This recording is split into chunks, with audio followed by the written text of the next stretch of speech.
Kisah kita dimulai di sebuah kota kecil yang terletak di antara pegunungan di Korea Selatan di dalam sebuah ruang kelas SMA. Sang guru menjelaskan kepada para siswa cara menggunakan rumus-rumus.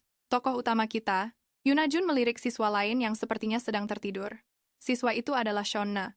Dia memperhatikan bahwa Sean baru saja mengubah gaya rambutnya, dan menyimpulkan itulah sebabnya seluruh sekolah menjadi heboh pagi ini. Sambil terus mengamati Sean, dia memperhatikan kulitnya yang terawat baik, dan fitur wajahnya yang proporsional sempurna, seolah-olah dia berasal dari keluarga kerajaan.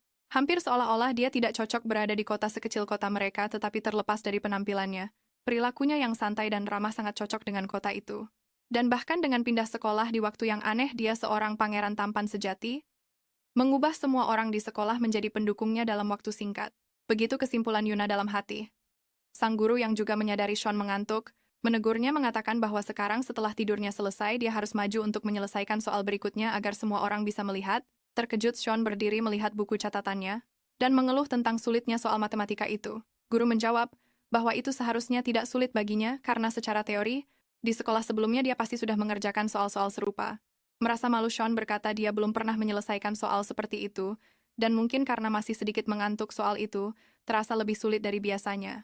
Teman-teman sekelasnya mulai tertawa seolah-olah mereka baru saja mendengar lelucon. Guru itu kemudian melihat ke seluruh kelas, dan memanggil Yuna Jun untuk menyelesaikan soal yang tidak bisa dikerjakan Sean. Dengan serius dan hampir tanpa ekspresi, tokoh utama kita bangkit dan berjalan ke papan tulis. Tanpa kesulitan dia menyelesaikan soal itu dengan cepat dan dipuji oleh guru yang mengingatkan semua orang bahwa Yuna adalah siswa peringkat nomor 1 di kelas. Sambil berbalik untuk kembali ke tempat duduknya, Yuna dalam hati mengoreksi sang guru. Memberitahu kita kalau sebenarnya dia adalah murid terpintar di sekolah. Tapi dia tidak berpikir itu adalah sebuah pencapaian yang besar. Lagi pula, sekolahnya sangat kecil sehingga tidak sulit untuk menjadi murid terbaik di sana. Saat Yuna kembali ke tempat duduknya, guru itu menatap Sean dan bertanya apakah dia tidak malu dikalahkan oleh seorang perempuan. Sean tertegun dengan apa yang baru saja dia dengar. Masih kebingungan, Sean mulai menjawab sang guru, mencoba untuk membela Yuna, tapi dia diinterupsi oleh murid lain yang menendang kursinya dengan keras, membuat suara gaduh dan menarik perhatian semua orang. Murid itu menguap seolah tidak terjadi apa-apa. Dia menatap sang guru, mengatakan kalau menurutnya kelas sudah selesai. Sang guru yang kesal menunjuk ke arah murid itu, dan saat itulah kita tahu namanya adalah Jin Kwan. Guru itu memberitahu Jin bahwa dialah yang memutuskan kapan kelas selesai. Dengan ekspresi yang serius, Jin menatap sang guru dan menjelaskan bahwa dia benar-benar harus pergi ke kamar mandi, dan dia bahkan sudah membuka gesper ikat pinggangnya. Jin, tanpa menunggu jawaban dari gurunya, berdiri dan mulai berjalan ke arah pintu. Aramindi dan sang guru yang kesal akhirnya membubarkan kelas. Murid-murid lain membicarakan Jin, mengatakan kalau dia gila dan sok jadi preman. Yuna tampak acuh tak acuh terhadap semua keributan itu. Kelas pun berakhir, dan semua orang tampak sangat senang karena jam pelajaran telah usai. Seorang murid menghampiri Yuna dan memanggilnya. Ternyata murid itu adalah Sean. Dia terlihat agak canggung. Sean meminta maaf karena secara tidak langsung telah membuat Yuna menyelesaikan soal persamaan itu untuk menggantikannya. Dia menatap Sean dan memintanya untuk minggir. Sean, yang terkejut dengan perkataannya, tetap diam di tempat untuk melihat apakah Yuna akan mengatakan sesuatu yang lain. Yuna berdiri. Mengatakan kalau dia harus ke kamar mandi dan kamu menghalangi jalannya. Sean dengan canggung meminta maaf dan minggir. Gadis-gadis lain di kelas memperhatikan Yuna yang berjalan pergi dan berkomentar bahwa sikap Yuna benar-benar bermasalah. Mereka menyarankan Sean untuk tidak membuang-buang waktu berbicara dengan Yuna, karena dia adalah gadis yang menyebalkan. Sambil berjalan, Yuna menatap sepatunya yang usang dan menghela napas, dan berpikir kalau semua pakaiannya sudah usang dan dipakai berulang kali. Kebanyakan siswa di sekolah situasinya tidak jauh lebih baik darinya. Satu-satunya orang yang benar-benar menonjol adalah Shona, pangeran sekolah yang selalu mengenakan pakaian rapi dan jam tangan mahal. Aku benci orang sepertinya, pikir Yuna. Adegan pun beralih ke pegunungan. Tokoh utama kita tahu kalau biasanya di kota kecil di tengah pegunungan ini hari cepat sekali gelap. Meskipun begitu, di sanalah dia berjalan mendaki gunung sepulang sekolah.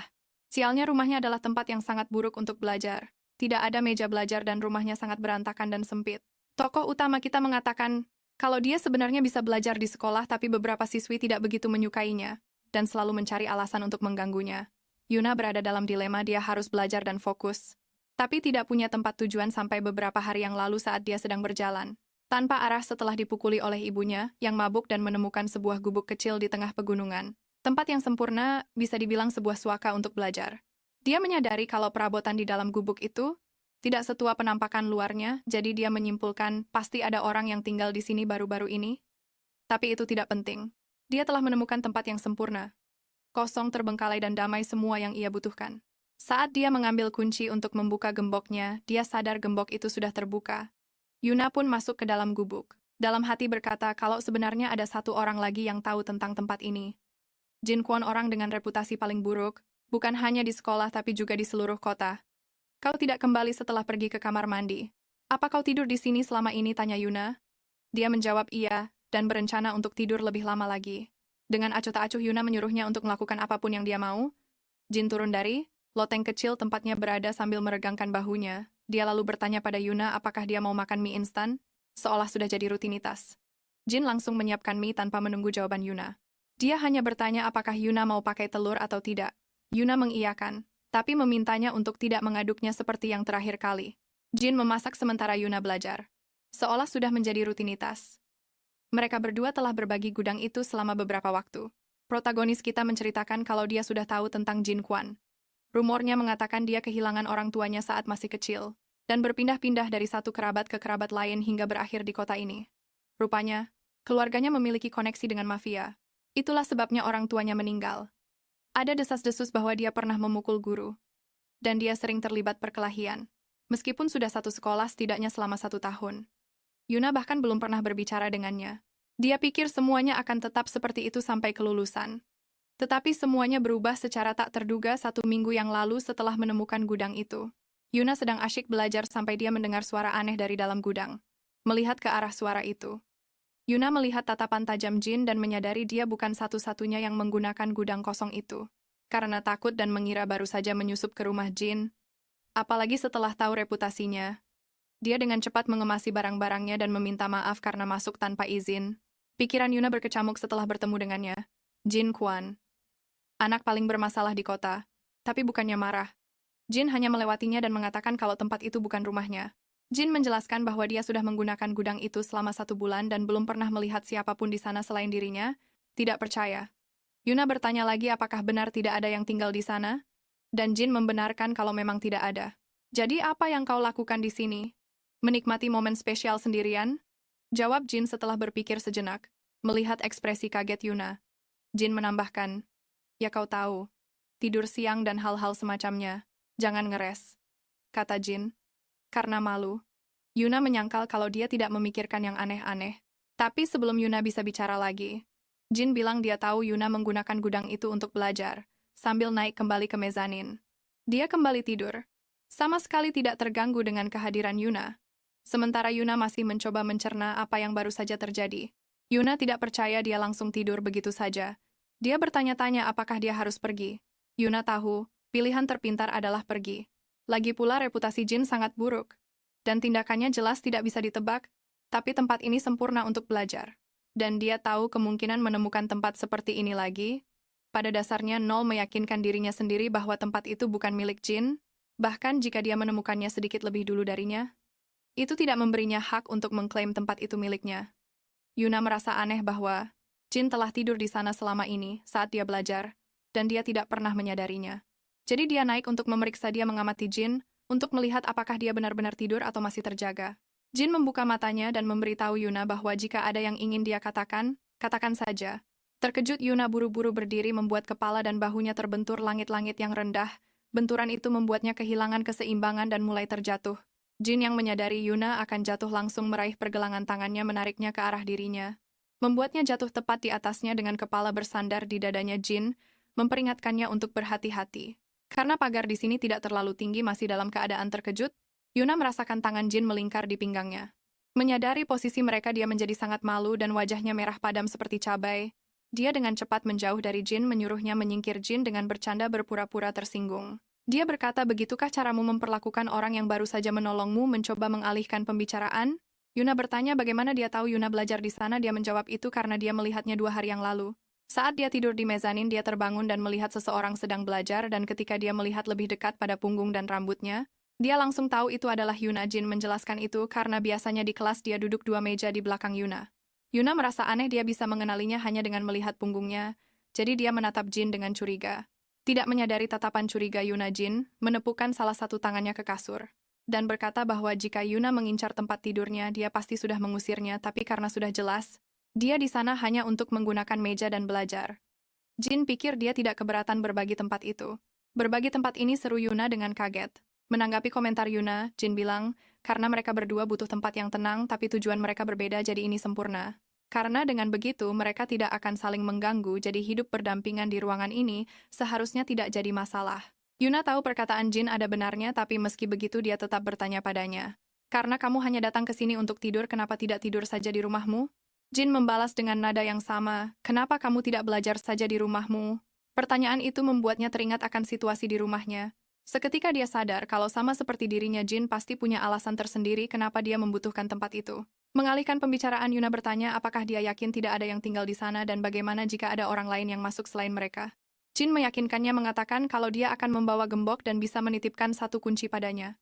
Masih bingung, Yuna bilang kalau jelas Jin akan lebih nyaman menggunakan tempat itu sendirian jadi. Tapi sebelum dia sempat menyelesaikan pertanyaannya, Jin menjawab seperti yang dia katakan tadi, dia tidak keberatan untuk berbagi.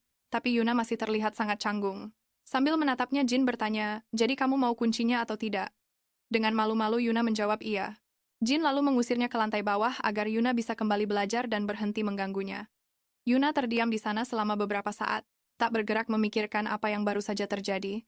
Dia mendekati kursinya bertanya-tanya dalam hati apakah tidak apa-apa berbagi tempat ini dengannya. Tapi kamu kan tidak mengenalku, teriak Yuna dari lantai bawah. Yuna Jun, siswa peringkat 1 di sekolah, jawabnya. Hanya karena nilaiku jelek bukan berarti aku tidak bisa menghafal nama orang-orang di kelasku. Dia akhirnya meyakinkan dirinya sendiri, terutama karena dia tahu tidak ada tempat belajar yang lebih baik dari tempat itu. Dan begitulah tokoh utama kita menceritakan bagaimana kehidupannya bersama Jin dimulai. Gudang kecil itu dibagi menjadi 2 wilayah kekuasaan. Dengan Jin yang tinggal di mezanin tempat dia tidur, dan Yuna di lantai 1 belajar, meskipun berbagi ruang yang sama di sekolah. Mereka berpura-pura menjadi orang asing. Lagi pula mereka tidak banyak bicara selama waktu yang mereka habiskan bersama. Tapi sejak Jin mulai membawa mie instan ke rumah sebulan yang lalu, mereka mulai makan bersama, mengobrol dan berinteraksi sedikit lebih banyak satu sama lain. Melirik Jin, dan sekarang setelah lebih sering berinteraksi dengannya, Yuna menyadari dia adalah orang yang normal, sangat berbeda dari apa yang dikatakan rumor. Keduanya berbicara cukup santai saat mereka bersama. Yuna bertanya berapa banyak telur yang dia masukkan ke dalam sup dan apakah ada yang pecah. Dia menjawab bahwa dari 5 telur 2 tidak pecah. Dia kemudian mulai mengeluh bahwa dia benci kalau kuahnya menjadi keruh karena telur. Mendengar keluhan itu, Jin menegurnya dengan serius, menjelaskan bahwa dia sudah harus memasak mie dengan cara yang bisa memuaskan selera mereka berdua, jadi setidaknya dia bisa memaklumi kuah yang keruh itu. Sambil menyerahkan sumpit padanya, mereka mulai makan sementara Jin menggerutu tentang betapa pemilihnya Yuna soal makanan. Saat mereka mulai makan, Jin tidak sengaja atau mungkin sengaja menumpahkan kuah ke gelas Yuna. Kesal, Yuna mengomelinya karena menumpahkan kuah padanya, tapi Jin hanya mengangkat bahu mengatakan dia bisa mencucinya dan memakai blus lain. Besok. Masalahnya Yuna sudah berencana memakai blus yang sama besok juga. Dia menatap Jin dengan tajam, sambil berharap tinjunya lebih besar, agar dia bisa memberinya beberapa pukulan untuk itu. Menyadari tatapannya, Jin berhenti makan. Oke, lepas blus itu. Aku akan mencucikannya untukmu, katanya sambil menunjuk ke mejanya. Hah, lepas? Cuci pakai apa? Apa maksudmu, tanya Yuna bingung. Jin bersikeras menyuruhnya melepas blus itu. Apa dasar mesum, teriak Yuna dengan cepat mundur dari Jin dan tidak sengaja membenturkan kepalanya ke dinding.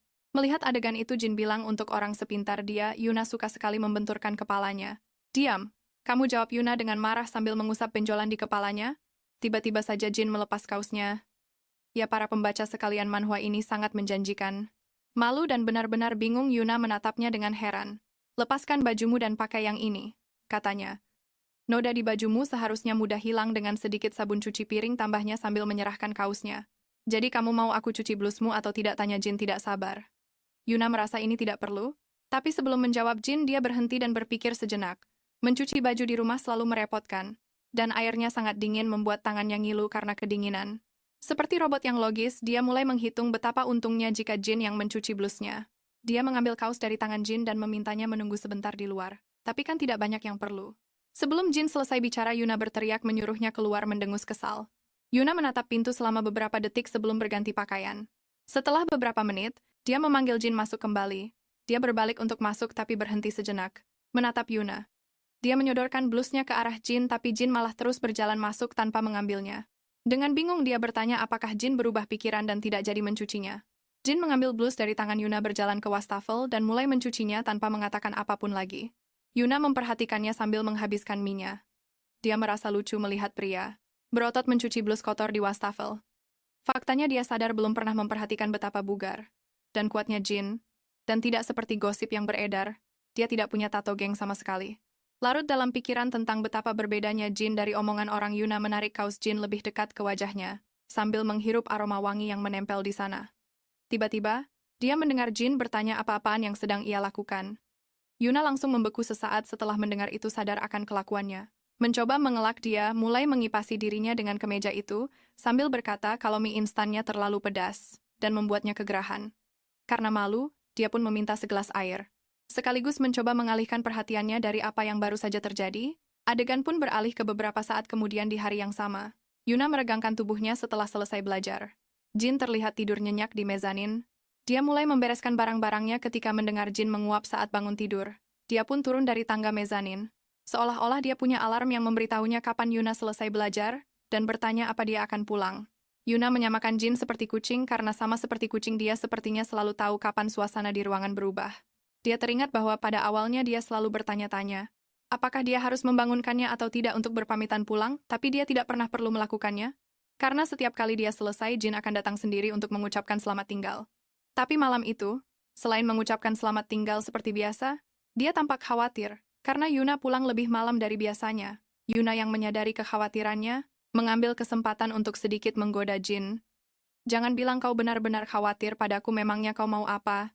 Mengantarku pulang? Jin menatap Yuna dengan ekspresi serius yang hampir membeku. Merasakan sikap dinginnya atau mungkin karena Jin sama sekali tidak punya selera humor, Yuna mengeluarkan senter dari tasnya. Dia menggunakannya untuk menerangi jalannya pulang. Jin memintanya untuk tidak lagi menggunakan senter itu. Yuna tidak mengerti alasannya. Jin menjelaskan bahwa orang-orang bisa mengetahui bahwa mereka menggunakan tempat itu. Cahaya senter sangat mudah terlihat di malam hari. Sambil menyalakan dan mematikan senternya, dia bertanya bagaimana caranya dia pulang tanpanya karena di luar sangat gelap. Tanpa menjawab, Jin pergi ke lemari dan mulai mencari sesuatu.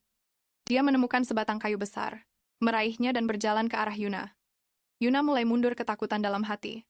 Memarahi dirinya sendiri karena lengah di dekat Jin. Dia kemudian mengulurkan potongan kayu itu ke arahnya, dan memintanya untuk memegang salah satu ujungnya. Aku bisa melihat dengan jelas di malam hari, kata Jin, seolah-olah hanya itu penjelasan yang Yuna butuhkan. Adegan beralih ke Jin dan Yuna yang menuruni gunung saat dia membimbingnya menggunakan potongan kayu itu. Protagonis kita memberitahu kita bahwa sejak hari itu, setiap malam Jin akan mengantarnya pulang. Dia peduli padanya. Dia bahkan membuat bagian yang lebih lembut pada kayu itu agar dia bisa memegangnya tanpa menyakiti tangannya. Sungguh luar biasa bagaimana semakin banyak waktu yang dia habiskan bersamanya, semakin dia mengenalnya dan semakin dia yakin bahwa semua rumor tentangnya itu salah. Selama perjalanan, Jin akan selalu menunjukkan hal-hal yang perlu dia waspadai seperti lubang di tanah dan sebagainya. Yuna membiarkan pikiran-pikiran usilnya mengambil alih dan mengatakan pada Jin bahwa dia sangat mengingatkannya pada seekor kucing, bahkan fakta bahwa dia bisa melihat dengan sangat baik dalam gelap. Karena pupil kucing biasanya melebar dan menyusut secara efisien, mereka bisa melihat dengan baik. Akhirnya dia mengatakan pada Jin bahwa dia tidak tahu apa yang akan dia lakukan jika dia berhenti pergi ke gudang karena dia mengantarnya pulang setiap malam. Kau harus pergi sebelum matahari terbenam, jawab Jin. Dengan sangat acuh tak acuh, tapi Yuna menjadi termenung. Dia tahu dia tidak bisa pulang sebelum matahari terbenam. Setelah itu mereka berjalan sisa perjalanan dalam keheningan. Sampai mereka tiba di kota di mana, dengan cara yang sangat formal mereka mengucapkan selamat tinggal, dan berpisah. Yuna berhenti sejenak. Dia berbalik untuk melihat Jin. Berpikir untuk berterima kasih padanya karena telah menemaninya. Dia melihatnya berjalan pergi ragu-ragu dan akhirnya tidak mengatakan apa-apa. Dia berjalan ke rumahnya dan berhenti selama beberapa detik di depan pintu, seolah-olah mengumpulkan keberanian untuk masuk. Ketika dia sampai di pintu apartemennya, dia melihat botol-botol dan kantong-kantong minuman keras di luar. Sambil menghela napas, dia berasumsi ibunya minum-minum lagi. Dia masuk ke apartemen berpikir bahwa dengan alkohol sebanyak itu, ibunya pasti sudah tidur. Kita melihat sosok seorang wanita berambut hitam sangat kurus dan dengan tatapan kosong. Yuna terkejut. Ibu, kau belum tidur? Wanita itu hanya menjawab dengan gumaman. Dia mengambil sebuah baskom yang ada di dekat dapur dan berjalan ke arah Yuna, menyiramkan baskom penuh air ke tubuhnya. Membuat Yuna basah kuyup yang hanya bisa membeku karena situasi itu. Sebelum putrinya bisa mengatakan apa-apa, wanita itu langsung menyerangnya. Menamparnya berkali-kali. Yuna hanya melindungi wajahnya sambil berpikir, seharusnya aku di luar lebih lama lagi. Seolah-olah dialah yang salah karena pulang terlalu cepat. Adegan beralih ke keesokan harinya di sekolah saat pelajaran olahraga. Sang guru sedang mengatur tim untuk permainan bola gebok. Protagonis kita ikut berpartisipasi tapi dia jelas merasa tidak enak badan. Wajahnya memerah dan dia sedikit terengah-engah. Di dekatnya Jin berjalan sambil sepertinya memperhatikan Yuna dari sudut matanya. Salah satu teman sekelas Yuna yang tidak menyukainya menabraknya. Dia meminta maaf dengan nada yang jelas-jelas palsu, memperjelas bahwa tabrakan itu disengaja. Protagonis kita yang mengejutkanku mengacungkan jari tengah padanya. Teman sekelasnya itu terlihat bingung dengan gestur Yuna dan mengeluh. Membuat Yuna berkata, "Oh, jadi kau bisa melihat ya?" Sang guru memperhatikan keributan kecil itu, dan menyuruh mereka berdua untuk berhenti karena permainan akan segera dimulai. Menurutku protagonis seperti inilah yang aku suka. Tidak ada lagi diam saja dan menerima omong kosong dari orang lain. Protagonis kita memberitahu kita bahwa nama teman sekelasnya itu adalah Hiso, dan bahwa biasanya menghadapi omong kosongnya adalah hal yang sangat mudah. Tapi hari ini dia sedang tidak enak badan. Mungkin itu karena dia harus menghabiskan sepanjang malam di luar apartemennya dengan pakaian basah, dan itulah kenapa dia pasti masuk angin. Sekarang aku mengerti kenapa dia butuh tempat yang tenang untuk belajar. Ibunya sangat mengerikan. Permainan dimulai, dan Yuna hanya berharap untuk kalah dengan cepat agar dia bisa pergi dan beristirahat. Tapi sepertinya Hiso dan teman-temannya punya rencana lain. Salah satu antek-antek Hiso dengan cepat merebut bola sebelum Yuna terkena lemparan. Dia terus melakukannya berulang kali bukan hanya dia, tapi juga Hiso dan antek-anteknya yang lain. Yuna langsung sadar mereka sengaja melakukannya sebagai cara untuk mengucilkannya dari permainan, sambil tetap memaksanya untuk tetap di sana, dan mereka sepertinya sangat niat melakukannya. Sean yang berada di tim lawan tidak sengaja mendengar Hiso memberitahu yang lain tentang rencana licik mereka terhadap Yuna. Sementara itu kondisi Yuna jelas semakin memburuk, hampir tidak bisa berdiri dan merasa mual. Dia berpikir untuk menemui guru untuk meminta izin pergi. Tapi sebelum dia sempat melakukannya, Sean yang sedang memegang bola melemparkannya ke arah Yuna. Mengenainya telak membuatnya pingsan dan tersungkur ke tanah. Sean menjadi sangat khawatir dan terkejut, karena dialah yang melempar bola itu. Permainan dihentikan dan Sean bersama seorang temannya berlari menghampiri Yuna. Dia mengguncang tubuhnya mencoba membangunkannya tapi Yuna tidak merespons. Mereka memutuskan untuk segera membawanya ke UKS. Jin yang masih berada di dekat lapangan menyaksikan semua yang terjadi dari kejauhan. Yuna terbangun di UKS sekolah menyadari kalau dia pasti pingsan karena kelelahan dan sepertinya dia masuk angin. Karena semalaman tidur di luar dalam keadaan basah kuyup.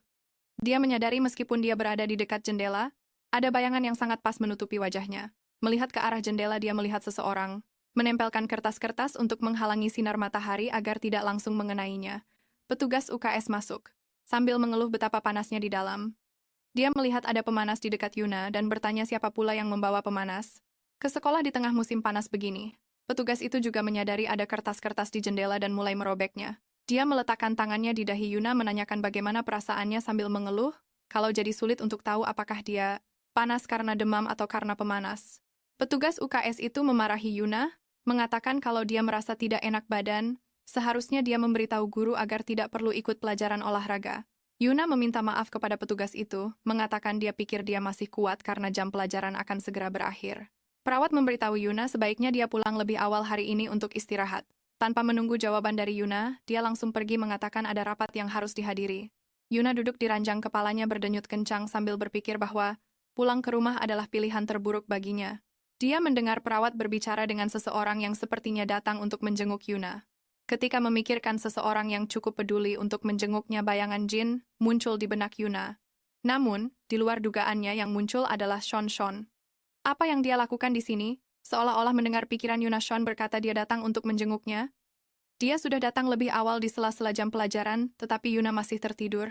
Dia menjelaskan bahwa dia pikir mungkin Yuna perlu dibawa ke rumah sakit karena dia belum pernah melihat ada orang yang pingsan seperti itu sebelumnya. Terutama karena ulahnya karena Yuna pingsan tepat setelah dia melempar bola padanya. Yuna tidak mengerti apa yang dia katakan karena dia pingsan karena sakit. Melihat betapa khawatirnya Sean dan menganalisis situasinya, Yuna sadar kalau memang mudah untuk berasumsi itu adalah kesalahannya. Dia memutuskan untuk sedikit menggodanya bertanya mengapa dia repot-repot datang menjenguknya, padahal sudah jelas-jelas memukulnya dengan sangat keras. Sean dengan cepat menjelaskan bahwa Yuna salah paham, dia sama sekali tidak bermaksud untuk menyakitinya. Dia memperhatikan pagi itu saat Yuna tiba di sekolah kalau kondisinya terlihat tidak baik-baik saja. Jadi dia berasumsi bahwa saat bermain bola pantul Yuna sengaja ingin terkena bola agar bisa keluar dari lapangan dan itulah sebabnya dia melempar bola ke arahnya.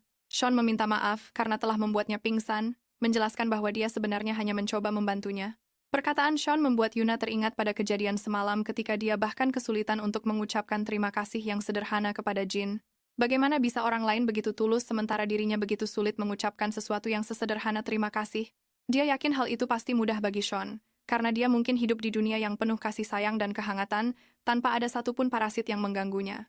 Yuna memberitahu Sean bahwa tidak apa-apa itu bukan masalah serius. Sean merasa lega mendengarnya dan Yuna pun bangkit dari tempat tidur. Agak goyah karena meskipun dia merasa lebih baik dia masih sakit. Dia bilang ke Sean kalau pemanas dan kertas-kertas di jendela itu tidak perlu. Tapi dia tetap berterima kasih karena Sean melakukannya untuknya. Sean terlihat sedikit kaget terkejut karena Yuna benar-benar berterima kasih padanya. Suasana pun menjadi canggung. Aku mulai curiga jangan-jangan bukan dia yang menaruh semua itu di sana. Dan si brengsek licik ini tidak menyangkalnya. Dia hanya diam saja. Yuna berpikir ternyata anehnya mudah sekali mengucapkan terima kasih kepada seseorang. Seharusnya dia lebih sering mencobanya. Masih sedikit pusing dia tidak sengaja menabrak Sean. Sean menangkapnya agar tidak jatuh. Khawatir dan hampir berbisik di telinganya, dia bertanya apakah Yuna baik-baik saja. Kamu mungkin sebaiknya jangan bergerak terlalu cepat, Yuna. Kamu sepertinya masih belum 100% pulih, katanya dengan lembut. Menempatkan tangannya di bahu Yuna, kehangatan dan kedekatan tubuh Yuna membuatnya tersipu. Mundur kau, Sean. Jauhi gadis kita, ini tim Jin. Pada saat itu seseorang masuk ke ruang UKS. Jin dia muncul dan memergoki adegan antara Yuna dan Sean. Dia mengamati situasi dalam diam selama beberapa detik. Yuna terkejut dengan kemunculan Jin yang tiba-tiba, dan sadar kalau Jin bisa salah paham. Dengan cepat menjauh dari Sean. Sean bertanya apakah Jin juga sakit. Jin hanya berjalan ke arah mereka. Sean secara naluriah bergerak ke depan Yuna seolah mencoba melindunginya. Apa dia pikir Jin akan melakukan sesuatu padaku? Yuna bertanya-tanya melihat reaksi Sean. Dan kenapa Jin datang ke UKS?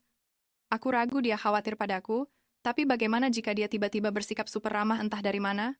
Pikir Yuna saat Jin berjalan melewati mereka dalam diam. Dia pergi ke tempat obat-obatan disimpan, dan mengambil salah satu botol. Dia memasukkannya ke dalam saku dan pergi seolah-olah hanya dia satu-satunya orang di ruangan itu. Sean tampak lega sementara Yuna terlihat sedikit kesal pada Jin yang bersikap sok keren padahal baru kemarin dia mencuci kemejanya. Sean mengaku kalau dia merasa tidak nyaman di dekat Jin tapi protagonis kita tidak memperhatikan apa yang dikatakannya. Sean bilang Yuna terlalu khawatir memikirkan kenapa Jin minum obat-obatan itu. Sean memanggilnya, menawarkan untuk mengantarnya pulang. Dengan dingin Yuna bilang dia baik-baik saja dan tidak perlu diantar olehnya. Dengan begitu dia mulai meninggalkan UKS. Sean hanya melihatnya pergi tidak mengerti kenapa sikapnya begitu dingin. Tapi sebenarnya, topik tentang rumah adalah hal yang sangat sensitif bagi protagonis kita. Dia tidak ingin seorang pun tahu tempat seperti apa yang dia tinggali. Meninggalkan sekolah Yuna, langsung pergi ke gudang kecil di pegunungan. Ketika dia melihat kuncinya terpasang, dia tampak sedikit kecewa. Dia pergi ke mejanya dan menyiapkan peralatannya untuk mulai belajar padahal dia sudah sangat lelah. Dia tahu ujian akan segera tiba dan dia harus belajar.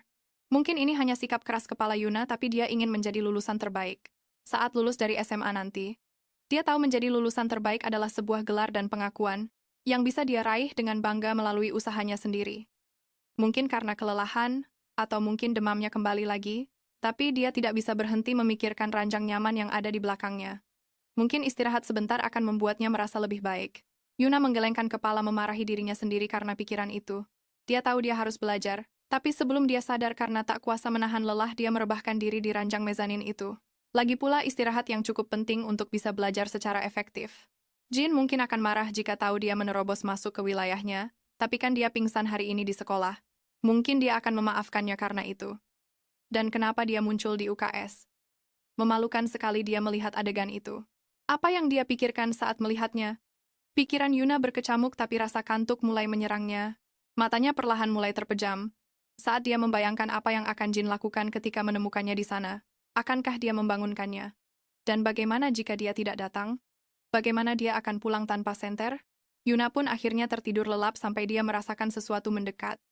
Dia terlonjak kaget saat melihat sesosok pria berada tepat di atasnya. Dan secara naluriah dia mulai memukulnya mencoba membela diri. Menyuruhnya menunggu Jin meraih tangannya untuk membuatnya berhenti. Saat itulah dia akhirnya sadar. Orang di atasnya sebenarnya adalah Jin. Tapi fakta bahwa dia berada di atasnya dan begitu dekat membuatnya malu. Karena panik dan masih sedikit takut dia mendorong Jin menjauh membuatnya terbentur langit-langit yang rendah. Sambil memijat benjolan di kepalanya, Jin bertanya apa-apaan yang sedang dia lakukan. Yuna membela diri mengatakan Jin mencoba menindihnya. Jin menjelaskan dia tidak tahu itu Yuna, dia pikir ada seseorang yang menyelinap masuk ke gudang.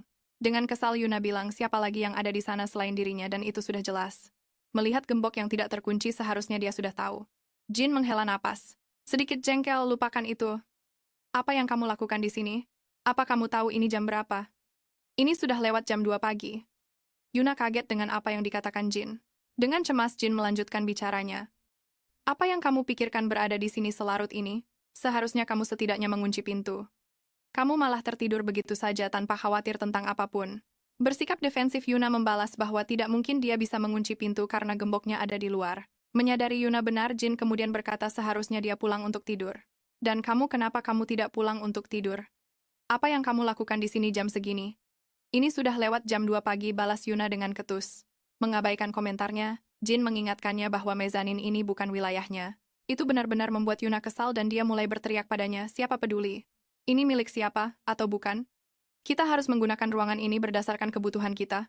Kepalaku sakit sekali, seluruh badanku sakit. Aku hanya naik ke sini untuk tidur sebentar, tapi karena aku sakit, aku ketiduran. Apa itu kejahatan besar? Semua teriakan itu membuat sakit kepala Yuna kembali. Melihat Jin setuju untuk membiarkannya menggunakan tempat tidur kapanpun dia butuh, dia bilang hari sudah malam dan menyuruhnya bangun agar dia bisa mengantarnya pulang. Merasa kesal, Yuna menolak bantuan Jin, menyuruhnya berhenti bersikap seolah-olah dia peduli padanya. Tanpa pikir panjang, Jin bertanya bagaimana mungkin dia bisa mengabaikannya begitu saja setelah Yuna pingsan karena terkena bola.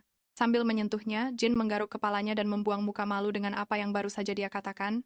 Yuna terkejut menyadari bahwa Jin ternyata peduli padanya. Bagaimana demammu? Tanya Jin. Dia bertanya apakah Yuna sudah minum obat, dan Yuna bilang dia hanya banyak tidur dan sekarang merasa sedikit lebih baik. Bahwa meskipun badannya sedikit hangat itu hanya flu biasa ditambah kurang tidur semalam. Jin berdiri dan menyuruhnya menunggu sebentar. Dia menuruni tangga dengan mudah meskipun dalam keadaan gelap. Yuna memarahinya tentang betapa berbahayanya menuruni tangga tanpa menyalakan lampu.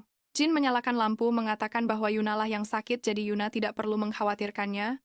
Yuna membalas mengatakan dia tidak khawatir, dia hanya tidak mau harus menjelaskan kepada polisi bagaimana dia menemukan mayatnya. Jin mengambil obat yang dia ambil dari UKS sebelumnya dan segelas air. Dia naik kembali ke mezanin memperingatkan Yuna untuk tidak turun karena dia masih pusing, lalu memberikan obat dan air itu padanya. Yuna menerimanya dan dengan sinis bertanya apakah Jin juga sakit karena dia mengambil obat-obatan itu dari UKS. Jin menjawab ya, dia sedang nyeri haid, itu seharusnya sebuah lelucon.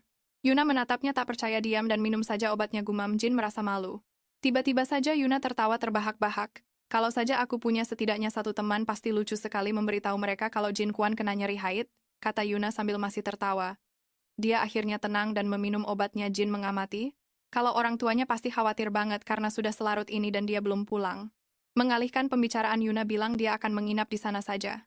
Kaget, Jin menyuruh Yuna turun karena tempat tidur itu miliknya. Dia berkomentar kalau Jin seharusnya berhenti tidur terlalu banyak. Apa kamu pantas bilang begitu, Yuna? Bukankah kamu yang tidur di sini seharian? Hari ini pengecualian, Jin. Maksudku dalam keadaan normal, tapi Jin mengabaikannya dan menyuruhnya cepat pulang. Yuna yang keras kepala bersikeras untuk menginap di sana.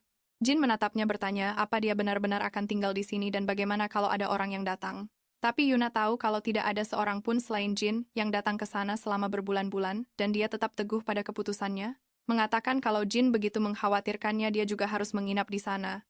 Jin terkesan dengan kata-kata Yuna. Menyadari hal itu, dia menjelaskan kalau dia tidak sedang mengajaknya tidur bersama. Dia hanya berpikir mereka punya kesepakatan tak terucap tentang alasan mengapa mereka berbagi rumah itu. Ya, dan bagimu, ini adalah tempat di mana kamu bisa belajar, kata Jin. Yuna sambil meluapkan perasaannya bilang kalau ini satu-satunya tempat di mana dia bisa sedikit beristirahat. Dia kaget pada dirinya sendiri karena mengatakan itu pada seseorang, tapi mungkin karena orang itu adalah Jin. Seseorang yang sudah menghabiskan banyak waktu bersamanya mungkin tidak apa-apa mengatakannya. Aku tidak bisa pulang, kata Yuna sedikit malu. Jin memperhatikannya, dan itu membuatnya berpikir mungkin Jin ada di sana pada jam segitu, karena alasan yang sama dengannya. Tanpa berkata apa-apa, Jin menghela napas, bangkit dan mulai menuruni tangga. Dia hampir tersandung saat mendengar Yuna berterima kasih padanya.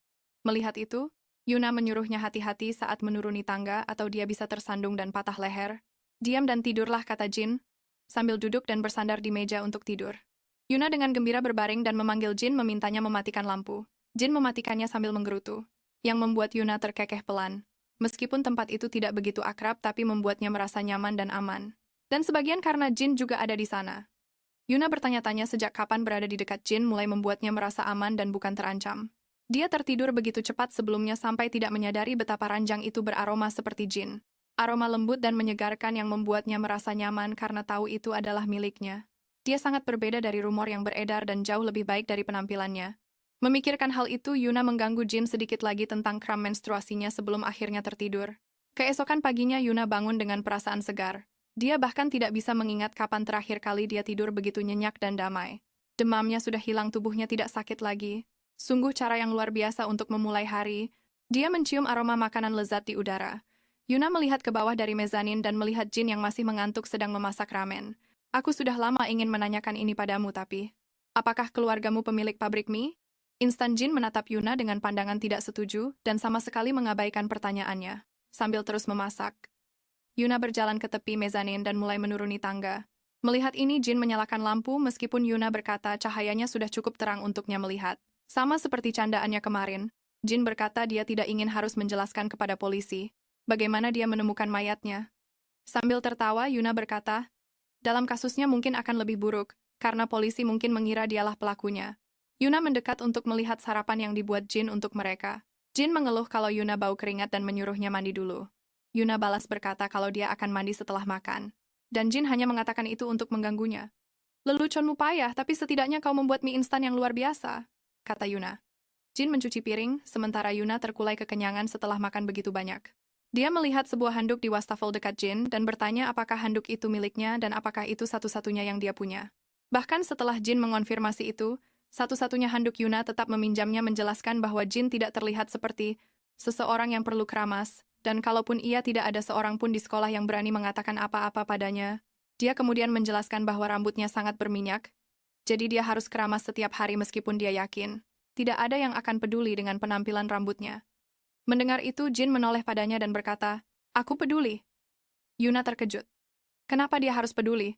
Kamu benar-benar tidak akan mampir ke rumah dulu sebelum ke sekolah, tanya Jin secara retoris. Dia mengambil sebuah panci besar dan mengisinya dengan air. Dia meletakkannya di atas kompor, mengatakan Yuna bisa menggunakan airnya setelah hangat. Yuna jadi memperhatikan betapa telitinya Jin. Dia menyarankan agar Jin naik ke lantai atas untuk tidur siang sementara dia selesai. Bersiap-siap, tapi Jin berkata lantai mezanin pasti bau keringat. Tersinggung, Yuna berkata dia sedang sakit dan tidak banyak berkeringat. Terserahlah, jangan bicara padaku. Aku mau tidur siang, kata Jin sambil duduk di kursi dan melipat tangannya. Beberapa menit berlalu sementara Yuna keramas. Dia memperhatikan bahwa Jin bisa tertidur dengan sangat cepat. Jika dia menggunakan dedikasi yang sama untuk belajar, mungkin dia akan menjadi siswa peringkat 1 di sekolah. Adegan beralih ke Yuna yang tiba di sekolah. Dia disambut oleh Hiso dan para pengikutnya, yang dengan sinis bertanya apakah dia sudah merasa lebih baik. Hiso berkata, sayangnya dia terlihat jauh lebih baik dari kemarin. Tahu tidak Yuna, aku kecewa padamu.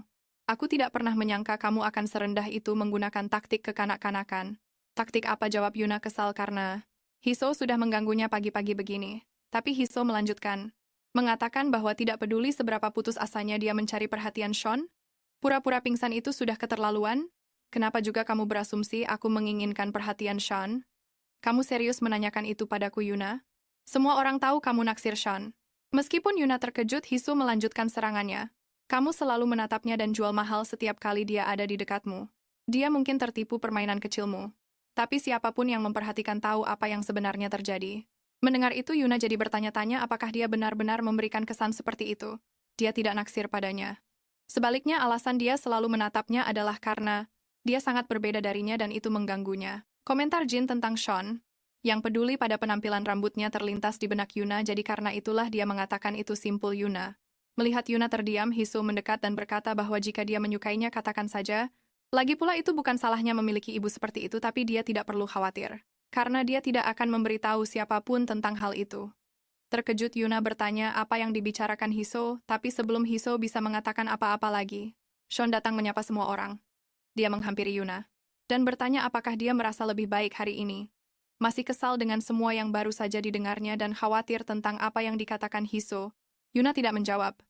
Sean bertanya lagi, kali ini dengan nada yang lebih khawatir, apakah semuanya baik-baik saja dengannya. Bukankah sudah kubilang urus saja urusanmu sendiri, Sean? Setelah mengatakan itu, Yuna berjalan menjauh dari semua orang menuju gerbang sekolah. Dia menemukan Jin di dekat gerbang utama. Rupanya dia melihat semua yang baru saja terjadi yang membuat Yuna merasa semakin malu. Dan dia terus berjalan seolah-olah Jin hanyalah orang asing. Selama di kelas, Yuna jelas-jelas gelisah. Dia tidak bisa berhenti memikirkan apa yang dikatakan Hiso tadi. Pikiran tentang apa yang Hiso Mungkin ketahui tentang ibunya mengganggunya. Yuna tahu ibunya bukanlah orang normal tapi meskipun tinggal bersamanya seumur hidupnya, dia tidak tahu banyak tentangnya. Yang dia tahu hanyalah ibunya tidak bisa bicara dan sangat terganggu, membuatnya melampiaskan amarah pada Yuna. Hanya untuk menahan rasa sakit Yuna merasa bahwa di masa lalu yang jauh ketika dia masih kecil, dia dulu biasa bercakap-cakap normal dengan ibunya. Yuna ingat bahwa beberapa waktu lalu dia dulu sangat mengkhawatirkan ibunya. Seperti saat ibunya pergi bekerja meskipun sedang sakit tapi kekhawatiran itu akan cepat sirna. Saat dia harus membersihkan air seni ibunya di lantai, atau saat dipukuli oleh ibunya yang pulang mabuk, keluarganya memang miskin tapi tidak semua orang yang hidup dalam kemiskinan harus jadi sekacau ini. Seiring berjalannya waktu Yuna berasumsi bahwa ada luka yang tertanam dalam di hati ibunya. Dan luka itu menggerogotinya dari dalam yang membuatnya bertingkah seperti sekarang. Tapi tentu saja, asumsi itu tidak membuat Yuna merasa lebih baik tentang keadaannya. Belakangan ini ibunya sudah mulai meninggalkan sedikit uang di sudut rumah sesekali, karena uang itu hanya tergeletak di sana selama berhari-hari. Yuna memutuskan bertanya apakah dia boleh memakai uang itu tapi ibunya tidak pernah menjawab. Saat pertama kali, dia membeli buku bekas dengan uang itu ibunya tidak menghukumnya. Sejak saat itu uang itu menjadi uang jajan Yuna. Yuna tidak pernah mencoba mencari tahu dari mana uang itu berasal. Bagaimanapun juga itu adalah hal minimal yang harus dilakukan seorang ibu untuk putrinya. Lagi pula ibunya lah yang membawanya ke dunia ini dan mencampakkannya di lingkungan yang menyedihkan ini. Sebenarnya pekerjaan ibuku itu apa sih? Yuna bertanya-tanya dalam hati. Lamunan Yuna buyar saat sang guru memukul kepalanya dengan gulungan kertas. Dia memarahinya karena melamun di tengah pelajaran. Hanya karena nilainya bagus bukan berarti dia bisa mengabaikan guru-gurunya. Kamu pikir kamu hebat hanya karena mungkin akan kuliah di Seoul dan tidak perlu lagi melihat wajah orang-orang di kota ini lagi? Apa karena itu kamu meremehkan semua orang, kata guru itu? Masih dengan nada marah. Yuna merasa jengkel teringat bahwa guru ini adalah orang mesum, yang bahkan tidak pantas dipanggil guru. Sejak Yuna menolak tawarannya untuk bergabung dengan klub matematika, guru itu mulai mengincarnya. Tapi Yuna lebih baik mati daripada menerima ajakannya. Dia tahu betul apa niat busuknya. Dia hanyalah sampah masyarakat yang suka melecehkan gadis-gadis setiap kali mendapat kesempatan. Karena kesal dengan sikap diam dan tatapan jijik Yuna, guru itu terus mengganggunya sampai seseorang memanggilnya pergi. Sean memanggil guru itu mengatakan bahwa Yuna pingsan kemarin karena dirinya. Dia meminta maaf kepada sang guru. Mengatakan Yuna mungkin jadi tidak fokus karena hal itu. Tapi guru brengsek itu malah menjawab, kenapa itu jadi salahmu? Dia sakit kecuali kalau dia mabuk kepayang sama kamu. Mungkin dia sampai nggak bisa tidur karena mikirin kamu. Guru itu terus mengoceh, membuat Sean dan Yuna jadi sangat tidak nyaman. Tiba-tiba sebuah bola basket melesat melewati wajah guru itu dan menghantam papan tulis dengan keras. Lalu menggelinding ke sudut ruangan. Begitulah cara memperlakukan bajingan, kata Jin yang berdiri di belakang guru itu setelah melempar bola. Orang tidak seharusnya diperlakukan seperti ini, katanya, bahkan aku saja tidak berbuat begitu. Guru itu, yang ternyata adalah seorang pengecut, langsung ciut dengan apa yang baru saja Jin lakukan. Dia berhasil menenangkan diri. Setelah beberapa detik dan berteriak kalau mereka bertiga harus menulis surat permintaan maaf untuknya sebelum hari ini berakhir, lalu dia keluar dari kelas dengan marah, jelas sekali dia kesal. Dia juga bertanya pada Sean, kenapa dia ikut campur dalam kekacauan ini? Dengan senyum canggung dia mengatakan bahwa, yah bisa dibilang, ini juga salahnya. Dia melihat ke arah Yuna dan Jin dan tanpa sadar bertanya dengan suara keras apakah Jin dan Yuna sadar dengan apa yang akan dikatakannya. Sean dengan cepat mengalihkan pembicaraan yang membuat Hiso sedikit bingung dan penasaran. Kemudian di hari yang sama Sean memikirkan perkataan Yuna sebelumnya untuk tidak ikut campur urusannya. Mungkin itu sebabnya dia tidak bisa berhenti memikirkannya. Bukan itu alasannya. Dia memang selalu memperhatikannya. Gadis itu selalu memikatnya dengan cara tertentu. Sepulang sekolah Yuna, Seon dan Jin harus tinggal untuk menulis surat permintaan maaf mereka kepada guru itu. Yuna mendengar seseorang berdiri di belakangnya. Dia melihat Jin sedang membereskan barang-barangnya dan bertanya-tanya apakah dia sudah selesai menulis suratnya.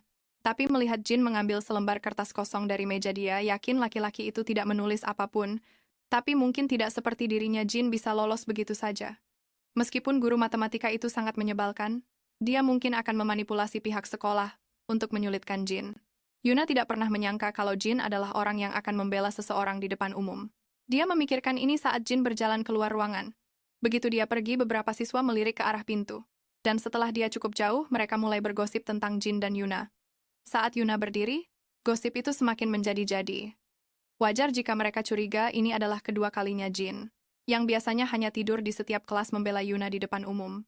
Yuna menyukai keadaan saat ini, persahabatan rahasia antara dia dan Jin, tapi dia tahu jika Jin sadar orang-orang terlalu memperhatikan mereka, dia mungkin akan menjauhinya. Bertekad untuk tidak membiarkan itu terjadi, Yuna memanggil Jin. Berikan surat permintaan maafmu sebelum kamu pergi, katanya sambil mengulurkan tangannya ke arah Jin di koridor sekolah.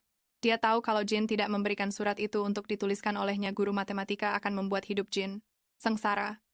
Siswa-siswa lain memperhatikan interaksi antara keduanya dengan rasa ingin tahu dan semakin kencang bergosip. Jin menatap Yuna sejenak, tapi tanpa mengatakan apa-apa dia berbalik dan terus berjalan. Karena tidak mengerti, dia berlari mengejarnya dan mencoba meraih pergelangan tangannya. Jin dengan cepat menarik lengannya, memastikan Yuna tidak menyentuhnya. Dia menatapnya bingung dan ketakutan. Berbalik menatapnya kali ini dengan ekspresi kesal, dia bertanya apa yang sedang Yuna lakukan. Masih tidak mengerti, Yuna menatap Jin dalam diam tertegun. Di belakang mereka seisi kelas bergosip. Heisu berkomentar dengan suara keras bahwa sepertinya hanya Yuna yang menganggap mereka berteman. SST, lihat wajah Jin. Dia jelas membencinya. Sean yang melihat seluruh kejadian itu, melangkah keluar ke koridor mendekati mereka berdua. Jin, jika kamu pergi tanpa menyerahkan suratmu, karena kamu kesulitan menuliskannya, aku bisa mengajarimu dan membantumu, kata Sean dengan ekspresi serius. Jin mengabaikan semua orang berbalik dan terus berjalan pergi, membuat Sean merasa canggung. Dia mungkin tidak percaya aku benar-benar bisa membantu. Maksudku, aku bahkan belum menulis surat permohonanku sendiri, kata Sean. Sean menatap Yuna dan mencoba memecah keheningan yang canggung, bertanya apakah dia sudah menulis suratnya. Dia bahkan tidak tahu harus mulai dari mana. Meskipun Yuna tidak meminta bantuan Sean, dia merasa bertanggung jawab padanya, karena berada dalam situasi itu. Aku tidak pernah bermaksud menentang otoritas para guru. Pikiran bahwa Anda mengira itulah yang ingin aku lakukan. Padahal sebenarnya aku sangat menghormati Anda. Menghancurkan hatiku. Aku sangat menyesali tindakanku, jika Anda bisa menemukannya di lubuk hati Anda yang paling dalam. Sebagai orang dewasa, untuk memberiku kesempatan lagi, aku tidak akan pernah melupakan sikap seorang murid yang rajin di masa depan. Kamu bisa menulis itu, kata Yuna pada Sean. Meskipun jika aku yang menulis itu, dia mungkin akan mengira aku sedang menyindir, tapi itu karena dia membenciku. Kalau kamu, dia mungkin akan menerimanya. Yuna selesai bicara dan mulai berjalan pergi.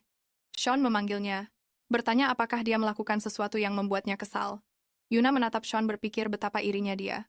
Pada kejujuran seperti itu yang bisa dia tunjukkan karena dia belum pernah terluka sebelumnya. Dia menjawab, tidak. Hanya saja terkadang dia akan bertemu orang yang merasa tidak nyaman di dekatnya, bahkan jika dia tidak melakukan kesalahan apapun. Sean terdiam mendengar jawaban Yuna. Dia tahu Sean tidak melakukan apapun padanya, tapi saat Sean menatapnya, rasanya seperti semua hal yang coba dia sembunyikan, muncul ke permukaan: seragamnya yang lusuh dan sandalnya. Rambutnya yang dikeramas di wastafel dapur, kemungkinan bau keringat dan kotoran, semua hal itu. Dia tidak perlu melakukan apapun untuk membuatnya merasa rendah. Aku suka protagonis kita, tapi menurutku dia agak terlalu keras pada Sean. Heisu memperhatikan semuanya dari pintu kelas dan begitu Yuna kembali, Heisu bertanya apa yang terjadi antara dia dan Jin. Merasa kesal dengan seluruh situasi, Yuna bertanya pada Heisu apakah dia naksir padanya. Karena kamu selalu ikut campur urusanku. Itu pasti karena kamu jatuh cinta padaku. Merasa lelah, Yuna duduk kembali di mejanya sementara Heisu bergumam di belakang tentang apa yang baru saja dia katakan. Setelah kelas selesai, Yuna menuju ke rumah kecil itu. Jin mungkin sudah ada di sana. Dengan kesal dia berpikir akan menanyainya mengapa dia bersikap begitu dingin padanya. Tentu saja dia punya teorinya sendiri tentang kenapa Jin melakukannya. Mungkin dia hanya mencoba menjaga citra penyendirinya di sekolah, atau mungkin dia mencoba melindungi rahasia mereka.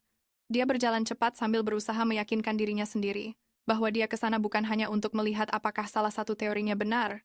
Jin hanyalah alasan kedua. Dia ke sana untuk belajar karena musim ujian sudah dekat. Tapi bagaimana jika Jin tidak ada di sana? Dia tidak membawa senter dan pulang malam hari itu berbahaya. Mungkin dia harus menginap semalam lagi di luar rumah. Yang sejujurnya tidak akan seburuk itu. Berada di dekat ibunya terasa tidak nyaman. Yuna teringat apa yang dikatakan Heisu padanya pagi itu. Meskipun dia membencinya, Heisu tidak pernah sengaja menyakitiku. Dia mungkin melakukannya karena cemburu pada Sean. Jadi Yuna menyimpulkan bahwa jika dia menjaga jarak dari Sean, mungkin Heisu akan berhenti mengganggunya. Tetap saja Yuna berpikir dia harus bertanya pada ibunya. Saat dia mendekati kabin, Yuna melihat gemboknya terbuka. Dia tersenyum yakin bahwa Jin pasti ada di rumah. Dia hendak masuk tetapi berhenti sejenak. Mungkin sebuah lelucon kecil akan menjadi pembalasan yang setimpal untuk kejadian hari ini. Dia pun masuk, berusaha tidak menimbulkan suara untuk mengendap-endap mendekatinya. Ketika dia sampai di puncak mezanin, dia melihat Jin sedang tidur. Dia dengan cepat berjalan ke arahnya memanggil namanya untuk mengejutkannya, tetapi Jin langsung bereaksi, menarik Yuna dan menindihnya di bawahnya. Saat berada di atasnya, dia mencengkeram leher Yuna dengan tangannya yang lain. Dia berhenti begitu menyadari bahwa itu adalah Yuna. Dia mulai terbatuk-batuk hebat sementara Jin meminta maaf di sela-sela batuknya. Yuna memarahi Jin atas apa yang baru saja dilakukannya. Dia meminta maaf mengatakan bahwa karena Yuna masuk tanpa suara, dia mengira itu adalah orang lain. Dengan cemas Jin meminta maaf lagi. Dengan tangan di tenggorokannya, Yuna memintanya untuk mengambilkan segelas air. Jin berlari menuruni tangga untuk mengambil air sementara Yuna meneriakinya karena menuruni tangga lagi. Tanpa menyalakan lampu, dia kembali membawa segelas air dan Yuna merebutnya dengan marah. Di tangga saat meminum airnya, Yuna jadi memperhatikan betapa berbedanya pria itu. Di luar sekolah, Jin meminta Yuna untuk tidak mengerjainya seperti itu lagi. Karena dia bisa saja terluka tanpa sengaja. Yuna mengeluh, jadi kau boleh mencekikku, tapi aku tidak boleh menakutimu sedikit pun. Dia menjelaskan bahwa itu berbeda, itu adalah situasi yang berbeda. Saat Yuna memintanya menjelaskan kenapa itu berbeda, dia bilang itu karena refleks fisiknya lebih baik daripadanya. Begitu dia mengatakan itu, Yuna dengan cepat menendang perutnya, tapi dia malah menyakiti dirinya sendiri karena otot perutnya anehnya sangat keras. Mengalihkan pembicaraan Yuna, bertanya kenapa dia melakukan itu dengan bola basket tadi, berbohong tanpa rasa malu. Jin bilang itu tidak disengaja. Dia punya kebiasaan tidur yang buruk. Jika kebiasaan tidurmu seburuk itu, kenapa aku tidak pernah menyadarinya? Mengingat kau hampir selalu tidur setiap kali aku di sini. Itu hanya terjadi saat aku mimpi buruk, jawab Jin membela diri. Jadi pria sangar sepertimu juga bisa mimpi buruk? Kau takut pada sesuatu. Ya, aku takut pada sesuatu, dan itulah kenapa aku sering datang ke tempat ini. Jawaban Jin membuat Yuna semakin penasaran. Ini pertama kalinya dia mengatakan sesuatu yang pribadi. Mengalihkan pembicaraan. Jin bertanya pada Yuna kenapa dia datang ke sini bukannya pulang, terutama karena dia tidak tidur di rumah tadi malam. Apa kau sesuka itu belajar? Yuna tahu dia benar, tapi dia tidak punya keberanian untuk mengakui bahwa alasan utamanya datang ke sana adalah untuk bicara dengannya. Sambil berbohong, Yuna berkata tentu saja dia datang untuk belajar, karena belajar adalah salah satu dari sedikit hal dalam hidupnya yang bisa dia kendalikan. Jin memperhatikannya dengan tatapan khawatir sekaligus penasaran. Yuna mulai turun ke lantai 1. Memberitahu Jin sebaiknya dia menulis surat permintaan maaf itu kepada guru karena orang itu menyebalkan dan tidak akan membiarkannya begitu saja. Saat dia turun, Jin bertanya apakah dia bersenang-senang menulis surat itu bersama Sean. Kenapa juga aku harus bersenang-senang melakukan sesuatu dengannya? Bentak Yuna dan berhenti membahasnya setiap kali kau bicara padaku. Lucu sekali. Jin kita jelas-jelas cemburu. Masih kesal Yuna. Mulai menata barang-barangnya untuk belajar. Senja tiba dengan cepat saat tokoh utama kita terus belajar. Adegan beralih ke Jin yang sedang berjalan. Mengantar Yuna pulang. Dia pulang lebih malam dari biasanya karena ketinggalan beberapa tugas bahasa Inggris. Jin berhenti sejenak menyadari bahwa lampu jalan mati. Dia bertanya pada Yuna seberapa jauh rumahnya dari tempat mereka berada. Dia bilang, tidak apa-apa dia bisa pulang sendiri. Atau apakah dia bersikap ekstra hati-hati? Karena tadi dia hampir mencekiknya, Yuna mencoba bercanda. Tapi Jin menatapnya dengan serius. Yuna bersikeras bahwa rumahnya tidak jauh dari sana dan jalannya sepi. Jadi mungkin akan baik-baik saja. Jin menunjuk ke arah jalan mengatakan ada seseorang yang berdiri di jalan yang baru saja dia bilang sepi. Sosok menyeramkan yang berdiri di tengah jalan itu membuat Yuna merinding. Jelas ketakutan Yuna berkata karena Jin begitu mengkhawatirkannya, sebaiknya dia mengantarnya sampai ke depan pintu rumahnya. Jin tersenyum kecil penuh kemenangan dan keduanya mulai berjalan menuju rumah Yuna. Yuna menyadari sesuatu. Sosok menyeramkan yang mereka lihat beberapa saat yang lalu itu anehnya terlihat familiar. Ibu, kata Yuna sambil berlari menghampiri ibunya. Dia mendekati ibunya dengan cemas menyuruhnya untuk pulang. Ibunya mengangkat tangan ke arah wajah Yuna dan menamparnya dengan keras. Yuna terdiam membeku, mencoba mengerti kenapa ibunya melakukan itu. Sementara itu ibunya bersiap untuk memukulnya lagi. Dia mulai menampar Yuna berulang kali menyebabkan Yuna jatuh tersungkur ke tanah. Ibunya memegangi kepalanya dan mulai berteriak marah.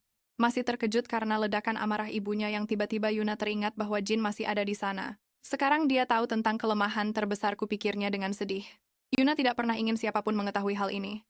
Jin berlari ke arah Yuna. Dia mendengar suara tamparan lagi. Tapi kali ini dia tidak merasakan sakitnya. Dia kemudian menyadari bahwa Jin sedang mendekapnya. Melindunginya dari pukulan ibunya, Yuna menatap Jin terkejut dengan tindakannya. Meskipun ada Jin di depannya, ibu Yuna tidak berhenti. Dia terus memukul. Meskipun tamparannya menyakitkan, Jin terus memeluk dan melindungi Yuna dalam diam. Yuna merasa sedih dan termenung. Dia meminta Jin untuk minggir. Yuna dengan cepat berdiri mendekati ibunya dan mencengkeram pergelangan tangannya, menghentikannya melanjutkan serangan. Bicara padaku. Apa ibu melakukan ini karena aku tidak pulang semalaman? Kata Yuna dengan nada tegas. Jangan bilang ibu tiba-tiba memutuskan untuk berpura-pura menjadi ibu yang sesungguhnya. Mencoba memberiku pelajaran karena tidak pulang semalaman. Sejak kapan ibu peduli tentang cara membesarkanku? Karena seingatku, aku harus membesarkan diriku sendiri. Bahkan dengan kata-kata kasar, Yuna ibunya hanya merespons dengan beberapa suara yang tidak jelas. Yuna melanjutkan tapi sekarang dengan suaranya yang sedikit bergetar seolah menahan tangis. Berhentilah bersikap seperti ibu normal. Melihat ibu berpura-pura peduli, membuatku muak. Dengan kata-kata itu, Yuna mendorong ibunya menjauh darinya. Dia berbalik dan berlari ke dalam apartemen meninggalkan ibu dan Jin di luar. Jin berdiri dengan tenang. Dia berjalan menghampiri ibu Yuna dan berhenti. Wanita itu menatapnya dengan amarah di matanya. Dia kemudian membungkuk dengan sopan. Memperkenalkan dirinya secara resmi. Nama saya Jin Kwon, dan saya salah satu teman sekelas Yuna. Tidak banyak yang bisa saya lakukan jika ibu memutuskan untuk tidak mempercayai saya, tapi ibu tidak perlu khawatir. Yuna adalah gadis teladan yang hanya memikirkan belajar. Setelah mendengar kata-kata Jin, ibu Yuna berjalan pergi, menuju ke apartemen. Jin memperhatikannya dengan kesedihan di matanya. Dia menyentuh salah satu lukanya, yang perih akibat tamparan dan kembali ke rumahnya. Keesokan harinya, di sekolah Yuna sangat kelelahan berharap dia bisa menghilang. Meskipun dia sudah terbiasa menghadapi ledakan amarah ibunya, dia tidak pernah membayangkan hal itu akan terjadi di depan seseorang dari sekolahnya. Karena malu, Una sebisa mungkin menghindari Jin, tapi ujian akhir sudah di depan mata, dan dia perlu belajar. Di dalam gudang kecil itu pikiran Una berkecamuk, mengingat kejadian kemarin tapi terutama saat Jin melindunginya. Dia merasakan campuran rasa malu dan suka membuatnya tidak bisa fokus pada tugasnya. Yuna pun memutuskan untuk mengumpulkannya begitu saja. Apa adanya dia bangkit dan berjalan melewati Jin, yang tubuhnya penuh dengan goresan dan memar. Siswa-siswi lain di kelas juga menyadarinya, dan mulai bergosip yang mana membuat Yuna tidak nyaman karena Jin jadi seperti itu gara-gara ibunya. Dia pun menuju ke ruang guru, tapi dia melihat ada sedikit keributan di pintu masuk.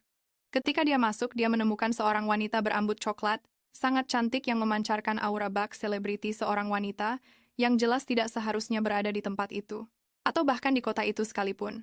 Menyadari hal ini Yuna memutuskan mungkin sebaiknya dia menyerahkan surat permintaan maafnya, lain kali saja tapi baru saja dia akan berbalik. Sang guru yang sudah melihatnya memanggilnya, dan berkata dia datang di saat yang tepat. Wanita itu bertanya pada kepala sekolah apakah itu anaknya, dan kepala sekolah pun membenarkannya. Yuna pun mendekat dan sang guru dengan antusias memperkenalkannya kepada wanita itu, sebagai murid terbaik di angkatannya. Wanita itu tampak terkesan pada Yuna. Dia kemudian berkata kalau dia dengar Yuna pingsan setelah terkena bola yang dilempar oleh Sean anaknya, tepat seperti yang diduga oleh tokoh utama kita. Wanita yang berdiri di hadapannya adalah ibu dari Sean. Yuna dengan perasaan malu mengatakan kalau itu bukan masalah besar. Itu hanya kecelakaan dan dia sudah merasa baikan. Wanita itu tersenyum pada Yuna dan berkata bahwa meskipun begitu, dia tetap ingin meminta maaf. Mengambil kesempatan dari topik permintaan maaf, wanita itu berkata bahwa sejujurnya, dia tidak mengharapkan hal yang muluk-muluk dari pihak sekolah. Yang sebenarnya dia inginkan adalah agar para murid memiliki lingkungan yang sehat. Untuk belajar dan untuk berkontribusi akan hal itu, dia akan memberikan donasi dalam jumlah besar, agar sekolah bisa membangun gimnasium besar untuk semua murid.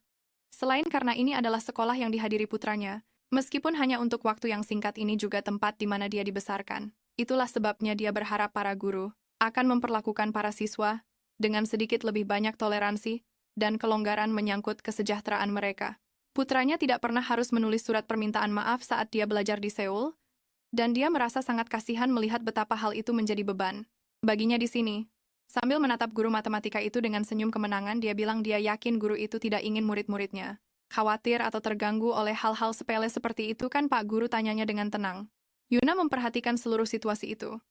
Dia menyadari guru matematika itu sangat ketakutan pada wanita itu. Dia seperti seorang pelayan yang baru saja dimarahi oleh raja. Pada saat itu pintu kantor terbuka, dan Sean muncul memanggil ibunya. Dia tampak terganggu oleh sesuatu dan terkejut melihat Yuna ada di sana juga. Ibu Sean melihat putranya melambai padanya dengan riang setelah beberapa saat. Pertemuan kecil itu berakhir, dan Ibu Sean dengan sopan memberikan sebuah amplop kepada para guru, mengatakan itu adalah tanda terima kasih atas waktu mereka. Para guru mengucapkan selamat tinggal dengan sangat hormat dan kepala sekolah memarahi guru matematika itu, menyuruhnya untuk lebih berhati-hati dalam tindakannya. Yuna yang sudah menunggu memberitahu guru itu bahwa dia membawa surat permintaan maaf untuknya. Tetapi guru yang kelelahan itu hanya menyuruhnya meletakkannya di meja dan pergi. Saat dia keluar dari ruang guru, dia berjalan melewati Sean dan ibunya yang sedang berbicara di koridor. Namamu Eunjun kan, kata ibu Sean. Sean yang membelakangi Yuna menyapanya dan memperkenalkan ibunya, mengatakan bahwa ibunya datang ke sekolah untuk mengurus beberapa urusan pribadi, Jadi ibu kesini bukan hanya karena gimnasium itu, kata Yuna tanpa berpikir. Sean tampak bingung mendengar tentang sebuah gimnasium. Dan Yuna sadar dia sudah bicara terlalu banyak, tetapi ibu Sean tersenyum padanya. Mengatakan bahwa bisa dibilang gimnasium itu juga akan menjadi keuntungan bagi putranya. Wanita itu melangkah lebih dekat ke Yuna. Memujinya, mengatakan bahwa dia tidak hanya cantik, tetapi juga terlihat sangat cerdas. Jika kamu tidak sibuk hari Sabtu ini, maukah kamu datang mengunjungi kami? Sean merasa malu dan terkejut dengan ibunya yang tiba-tiba mengundang. Yuna mengatakan dia tidak cukup dekat dengan Sean untuk menerima undangan semacam itu. Mengabaikan kata-kata Yuna, ibu Sean mulai bertanya, makanan apa yang dia suka karena dia akan meminta mereka menyiapkan sesuatu yang Yuna nikmati. Pada dasarnya Yuna terpaksa menerima undangan itu karena ibu Sean menegaskan bahwa dia tidak akan menerima penolakan. Mereka berdua setuju pertemuan akan diadakan jam 12:30, dan ibu Sean dengan gembira mengucapkan selamat tinggal. Sean meminta maaf kepada Yuna atas kelakuan ibunya. Yuna memberitahu Sean bahwa tidak masuk akal baginya untuk pergi ke rumahnya tanpa alasan. Dia memintanya untuk meminta maaf kepada ibunya atas namanya, tapi dia tidak mau. Bahkan sebelum Yuna bisa menyelesaikan kalimatnya, Sean bersikeras bahwa dia telah diundang. Itu seharusnya menjadi alasan yang cukup baginya untuk datang. Dia pergi dengan cepat, mengatakan akan menunggunya di depan gereja, di dekat rumahnya pada hari Sabtu. Yuna mencoba menolak lagi, tapi dia sudah pergi. Kenapa dia melakukan ini, pikirnya dalam hati. Sementara beberapa siswa yang menyaksikan adegan itu menggosipkannya. Gosip bahwa ibu Sean mengundang Yuna untuk makan siang menyebar seperti api, dan tentu saja Hisu sangat terkejut dengan berita itu. Dia gemetar karena marah tahu bahwa Yuna mengabaikan peringatannya untuk menjauhi Sean. Jin yang sedang tidur di kelas mendengar Hisu dan teman-temannya membicarakannya, dan itu jelas sedikit mengganggunya. Merasakan salah satu lukanya perih, dia mencatat dalam hati untuk tidak membuat Yuna marah karena seperti ibunya. Yuna mungkin juga memiliki tamparan yang sangat keras. Sean kembali ke kelas yang membuat Jin berpikir tentang apa yang baru saja dia dengar. Mengapa ibu Sean mengundang Yuna untuk makan siang bersama mereka? Tapi ketika Yuna kembali ke kelas Jin, dan Yuna tidak membicarakan apapun, mereka hanya saling menatap dalam diam. Jin memperhatikan bahwa Yuna lebih gelisah dari biasanya. Jin bertanya-tanya apa yang mungkin dipikirkan Yuna saat ini. Dia suka saat Yuna fokus belajar, rasanya seperti gadis itu memancarkan aura khusus di sekelilingnya, dan dunia di sekitarnya seakan menjadi hening. Mata Yuna sesekali bersinar saat menggerakkan penanya, bahkan suara goresan pena di atas kertas terdengar sangat menyenangkan. Itulah mengapa Yuna istimewa, dia membuatnya tidak merasa sendirian, dan hanya dialah satu-satunya orang yang bisa melakukan itu. Hidup yang hanya dihabiskan untuk bersembunyi seperti ini jauh lebih membuat frustrasi daripada yang dibayangkan. Tidak tahu kapan semua ini akan berakhir membuatnya jadi semakin tak tertahankan. Dan di tengah semua itu, Yuna adalah satu-satunya yang berhasil menarik perhatiannya. Gadis itu terkenal di sekolah meskipun dia tampaknya tidak menyadarinya. Tapi karena nilainya yang bagus, orang-orang jadi penasaran padanya, tapi dia tidak pernah bergaul dengan siapapun. Bahkan jika ada yang mencoba mendekatinya, dia akan langsung mendorong mereka menjauh, seolah ingin tetap terisolasi. Hal itu membuat orang semakin menggosipkannya, tapi Jin tidak pernah penasaran padanya sebelumnya. Karena mereka sekelas dan Yuna duduk di depannya, dia jadi lebih sering memperhatikan kehadirannya. Tak peduli berapa kali dia tertidur lalu terbangun, gadis itu selalu ada di sana duduk dengan posisi paling tegap sambil menulis di buku catatannya. Dia jadi bertanya-tanya apakah gadis itu benar-benar sangat menikmati belajar, sampai-sampai dia terlihat bersenang-senang saat melakukannya. Atau mungkin dia mendedikasikan dirinya begitu keras karena merasa belajar adalah satu-satunya jalan keluarnya. Pikiran Jin sepenuhnya dipenuhi oleh Yuna. Dia belajar banyak hal tentang gadis itu hanya dengan mengamatinya selama ini. Salah satu hal yang dia perhatikan adalah pandangan gadis itu yang sering tertuju pada Jin.